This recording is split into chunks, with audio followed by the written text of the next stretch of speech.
মাথার উপর ফেলে দিয়ে যে নবীকে শ্বাসরুদ্ধ করে হত্যার চেষ্টা চালিয়েছে। যত রকম ষড়যন্ত্র, যত রকম নির্যাতন হতে পারে, শিয়াবে আবি তালেবের মধ্যে আল্লাহর নবী এবং তার গোটা পরিবারকে একদিন দুই দিন নয় 3 বছর পর্যন্ত অবরুদ্ধ করে রেখেছে। কোনো খাওয়ার ব্যবস্থা নাই, থাকার ব্যবস্থা নাই। খোলা আসমানের নিচে বাচ্চাদেরকে নিয়ে 3 বছর অবস্থান করেছেন। গাছের পাতা খেয়ে জীবন ধারণ করেছেন। কিন্তু আল্লাহর নবী তার মিশন বাস্তবায়ন থেকে এক চুল পরিমাণ পিছপা হন নাই। এভাবেই চলতে চলতে 10 বছর পর্যন্ত চললেন। নবীজি দেখলেন যে মক্কার যাদের কপালে হেদায়েত ছিল তারা কবুল করে ফেলেছে, বাকি যেগুলো আছে দেখলেন যে এদের কপালে হেদায়েত নসিব হওয়া অনেক কঠিন। নবীজি মক্কার মানুষ থেকে অনেকটা নিরাশ এবং হতাশ হয়ে গেলেন। কিন্তু আল্লাহর নবী তার মিশন থামালেন না।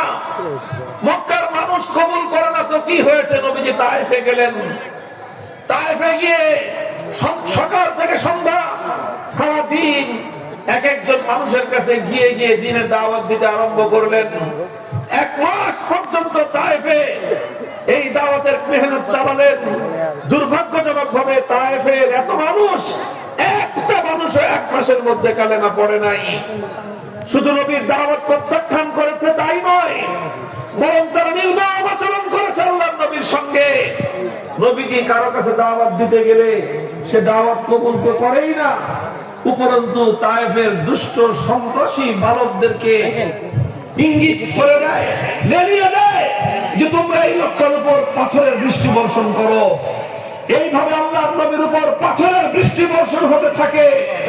নবীজি পাথরের আঘাতে আঘাতে রক্ত ঝরতে ঝরতে মাথার রক্ত পায়ে পড়ে, পায়ের চপ্পল পায়ের সাথে আটকে গিয়েছে। নবীজি বেহুশ হয়ে জমিনের মধ্যে পড়ে যান।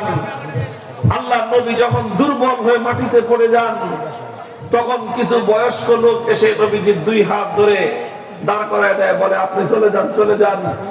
আর বালকদেরকে বলে এই তোরা আর মানিস না, আর মানিস না। এই কথা বলে যখনই আমার নবী 2 কদম সামনে আগান, এই লোকগুলো আবার ওই দুষ্ট সন্ত্রাসীদেরকে উস্কানি দেয় যে আবার মার, আবার মার।